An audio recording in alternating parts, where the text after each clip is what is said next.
Good evening, listeners, and welcome once again to Murderous Tongues, where every voice has a body and every object remembers what the living try to forget. Tonight's story comes from a roadside lot where the light forgets to reach, a place called Old Mill. There, beside a shuttered store and a crooked pole, stands a payphone that still believes it has someone to call. They say the storms out there can fool you, make you hear your own breath coming back through the receiver. But sometimes, it isn't yours. Stay close to the speaker. Keep the lights low.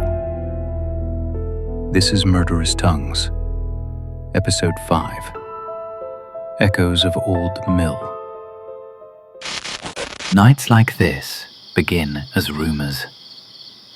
A low sky with too much weight in it. A road that forgets its lines.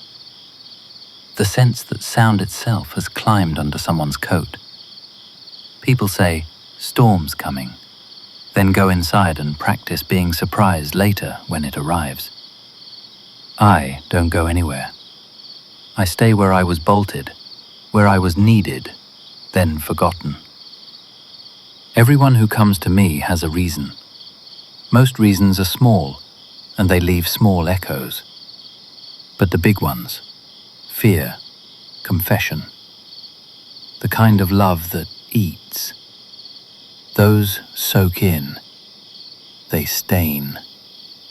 Tonight will leave a mark.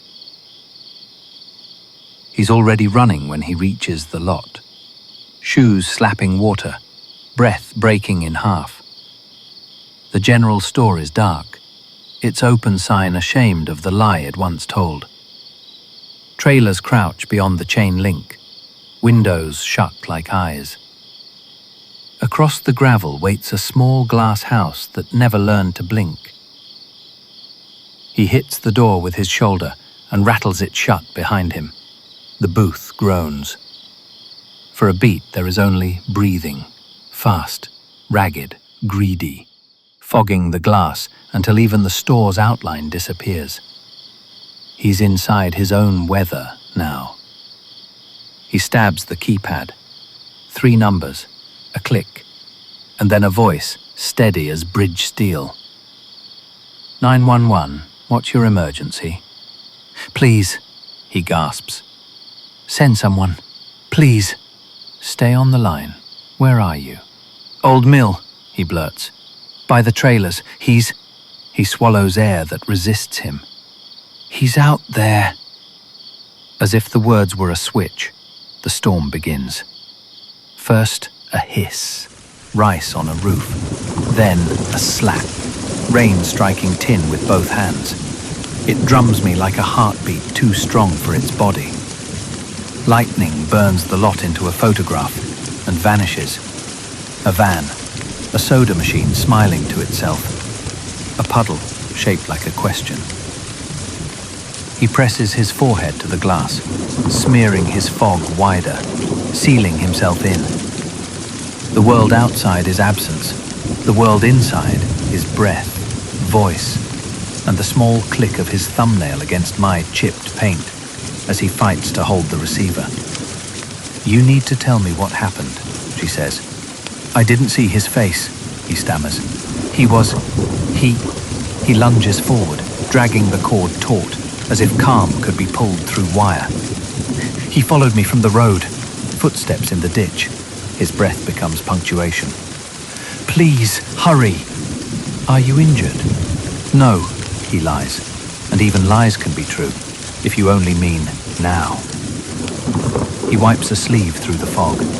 The storm reappears. White ropes of rain, wind showing off, and nothing else. He leans, listening for shape. Stay with me, she says. Can you lock the door? It's stuck, he says. It isn't, but the mind loves a detail that sounds like safety. Describe the man. Tall, he blurts, then falters. I don't know. He was there, then not. I heard. He stops, listens. Only himself, the storm, and the loose screw inside me vibrating like a pulse. He presses into the corner, trying to be smaller than his fear. It never works. Did he say anything? No. He shuts his eyes. It makes the storm louder. Just there, lightning again. The lot becomes a stage. The soda machine hums its one true line. The thunder's answer knocks his balance. The receiver slaps the glass, leaving a clean oval in the fog. A window into a worse night. Sir, she asks, her calm the armor she wears for others' fear. Is anyone with you? No, he breathes. But He stops, because outside, beside his shoulder, another circle blooms. Not his breath, a second rhythm, patient and sure, fogging the same pain in a different tempo. He watches it widen. The night itself leans closer. There's, he begins, and the word refuses to finish. The storm offers excuses for everything but this. Thunder can be blamed for shaking, wind for shuddering glass.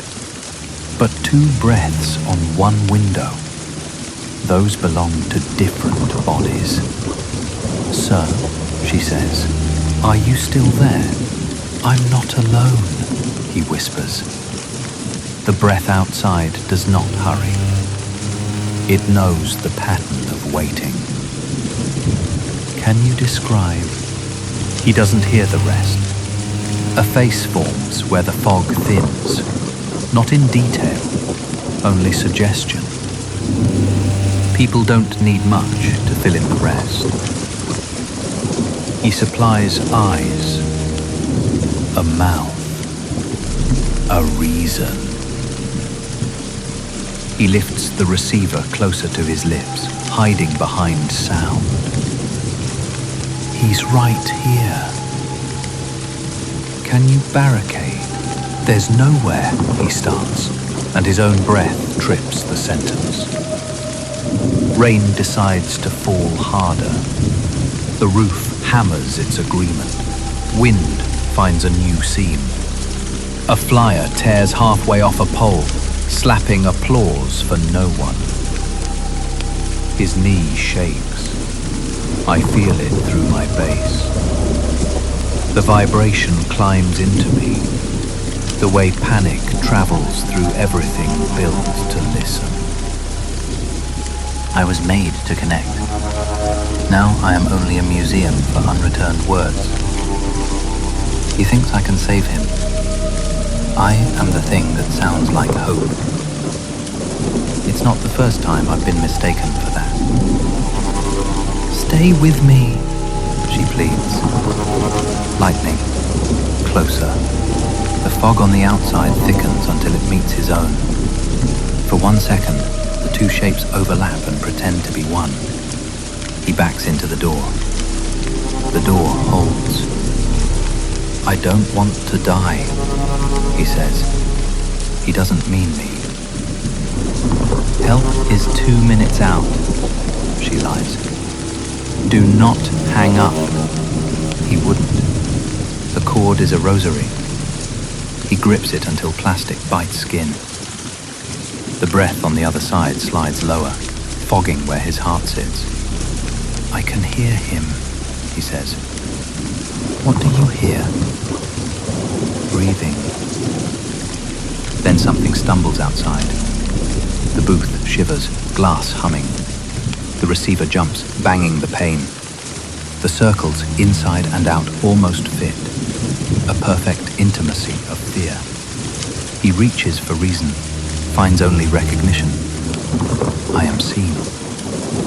Sir, she says, now afraid too, if you can move to a well-lit area. There is no light, he says, and by saying it, makes it truer. The neon gives up. The soda machine forgets its hum. Darkness sits down and means to stay.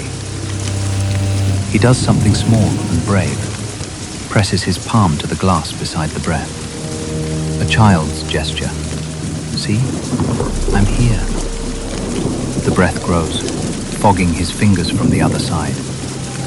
He whispers, please, to two different gods. Then comes the sound I know too well. Panic meeting hardware. The cord rips from my face like teeth from a jaw. Her voice dies mid-syllable. Thunder fills in. He stares at the dead receiver. He mouths words, hello, please, help, that fall at his feet. He tries the door. It resists, not from loyalty, just pride. He throws his shoulder. It groans. He stops. He leans his head against the glass again. His fog meets the fog that isn't his. There is no barrier left, only condensation pretending unity. Outside, the breath withdraws. Just enough to promise decision.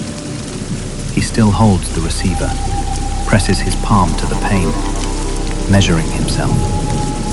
The handle moves, testing, polite. He whispers, no. The storm says, yes. The lock gives what locks always give. Dignity first, then obedience. He doesn't scream. He lifts the receiver one last time, listening to the absence. What happens next is not mine to describe. I am not eyes. I am an ear with a body. I keep what's spoken, even when the line is dead. The door knows. The floor knows. The rain keeps time. Afterward comes a silence that insists on finishing his sentence. My coin return clicks once. A dog barks, remembers, stops. The storm softens. Neon stutters back to life, one brave vowel. It means nothing. It always did. They will find the door ajar, the receiver hanging, the glass smeared with double breath. They'll blame gangs, pranks, love. They'll assign it a name they can sleep beside. They'll pull my cord for good measure. They'll ask if it was the last call made here. They'll make it trivia. I will not answer. I keep what's given. They will not number what they believe is gone. But I am not gone. I am the last listener where the road gives up on light. A stubborn metal mouth that still calls even when the line is dead. Call me what I am. A payphone. I kept his last words. And even when no one's on the other end, I keep listening. You've been listening to Murderous Tongues, Episode 5, Echoes of Old Mill. A story told from the last working ear on a forgotten road, where breath fogs the glass, and silence still waits for someone brave enough to break it. They say the storm passed that night, but some things don't leave when the weather clears. They say if you drive past the old mill lot after midnight, you might see a shape by the booth, tall, still, and patient. The kind of patient only the dead ever learn. He doesn't move much. He doesn't need to. He just waits, listening for a call that never ended. So if you ever hear a phone ringing where no one should be, keep driving. Let the echo answer. It's his turn now. Join us next time, when another voice finds its moment to speak, another tongue that refuses to rest. Until then, keep your windows closed and your line clear. Good night, from Murderous Tongues.